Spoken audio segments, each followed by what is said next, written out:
The weight was the first thing you learned. It wasn't just the gear. It was the way the gear became a part of your skeletal structure. A secondary rib cage made of nylon, steel, and canvas. Lieutenant Miller carried a map, a compass, and the lives of 24 men.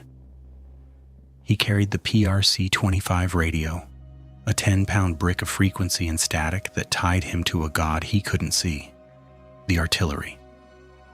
Sergeant Kowalski, a man built like a cinder block, carried the pig, the M60 machine gun. He carried 23 pounds of cold steel and the responsibility of providing the base of fire. Around his torso, he draped 500 rounds of belted 7.62 millimeter ammunition, a brass waistcoat that shimmered in the brutal heat of the Central Highlands. Private First Class Doc Henderson carried the morphine. He carried the gauze, the compresses, the saline, and the heavy metallic scent of antiseptic that didn't belong in a jungle smelling of rot and ancient rain.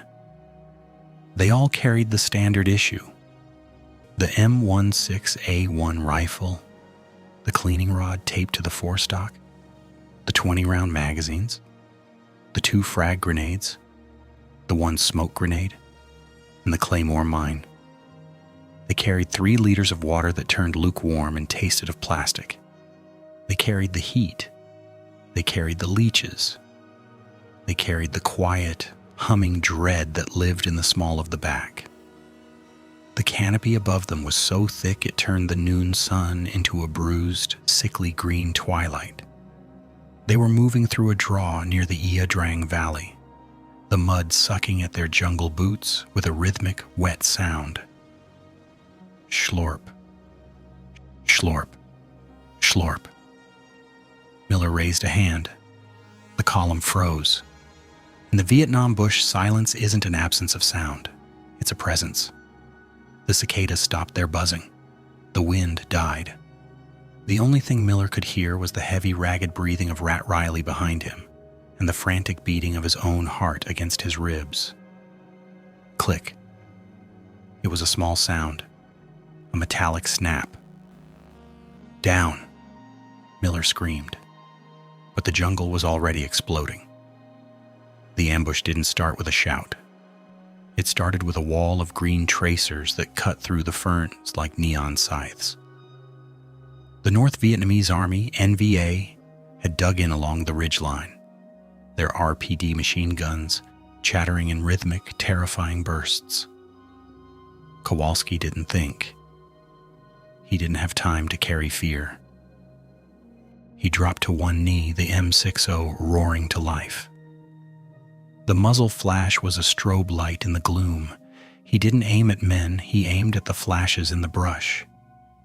He poured lead into the tree line, the brass casings ejecting in a frantic golden arc.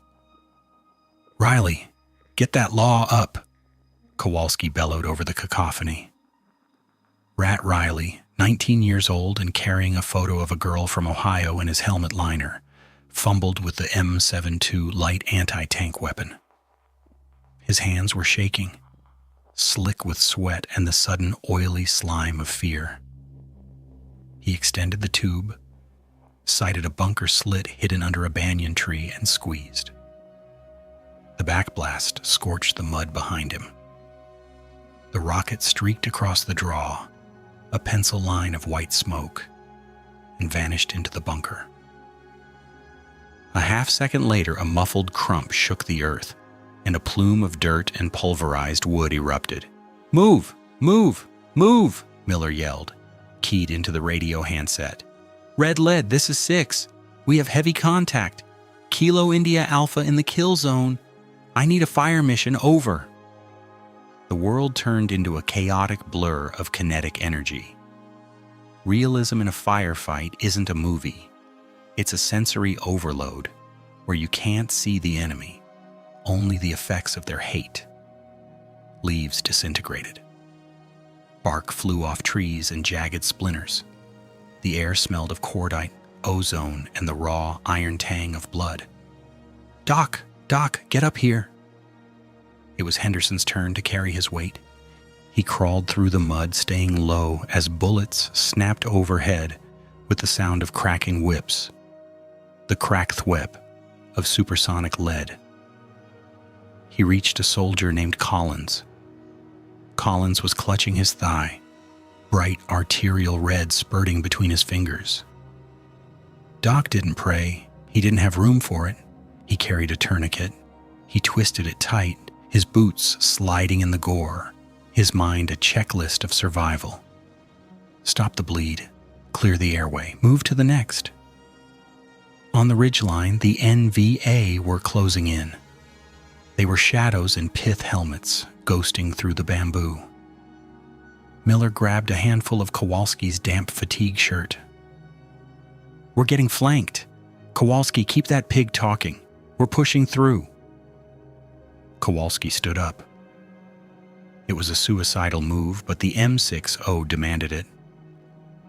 He walked forward, hip-firing the machine gun, a literal titan of lead. The recoil jarred his bones, but he was the anchor. He carried the burden of the entire squad's survival on his trigger finger. The air suddenly turned into a physical weight, the whoosh, whoosh, whoosh of incoming mortar rounds. Boom! The first impact tossed Miller like a rag doll. His ears rang, a high, piercing whistle that drowned out the world. He tasted dirt. He smelled burning hair. He looked up and saw the jungle canopy falling. He tried to find his radio. The handset was gone. He looked at his hands. They were covered in the black soot of the explosion. Through the haze, he saw Riley. The boy who carried the photo of the girl was standing over a fallen NVA soldier, his M16 jammed, using the buttstock as a club. It wasn't heroic. It was primal. It was the weight of a cornered animal fighting for the right to breathe another minute. Then came the angels. The sound of Huey gunships is unlike anything else on Earth. A low-frequency thumping that vibrates in your marrow. 2 Cobras screamed over the ridge line, their chin turrets spitting fire, their rocket pods erupting. The hillside became a sheet of orange flame. Napalm. The heat was so intense it sucked the oxygen out of Miller's lungs, and then as quickly as it had begun, the world went quiet. The aftermath was the heaviest part. They carried the bodies to the clearing for the dust off. They carried them by the handles of the ponchos, the weight shifting and sagging, the plastic slick with the rain that had begun to fall, a gray, miserable drizzle that tried to wash away the sin of the afternoon. Kowalski sat on a stump, his M60 smoking in his lap. He was shaking now. The adrenaline was gone, leaving only the crushing weight of the 500 rounds he had spent. His shoulders slumped. Doc Henderson was washing his hands with canteen water. The water turned pink, then red, then brown as it hit the mud. He looked at his hands as if they belonged to a stranger. He carried the knowledge that Collins wouldn't walk again. He carried the image of the light leaving a man's eyes. Lieutenant Miller found his map. It was torn and soaked with someone's blood. He folded it carefully and put it back in his pocket. He looked at his men, the ones who were left. They began to pick up their rucksacks. They put on the steel pots. They buckled the pistol belts. They shouldered the 70-pound packs. They carried the memory of the scream. They carried the shame of being alive when others were not. They carried the distance back to the fire base, step by grueling step, through a jungle that didn't care if they lived or died. As the sun began to set, the column moved out. They looked like ghosts, hunched under the impossible weight of the things they carried, the physical, the emotional, and the eternal. They marched into the dark, and the jungle swallowed the sound of their boots.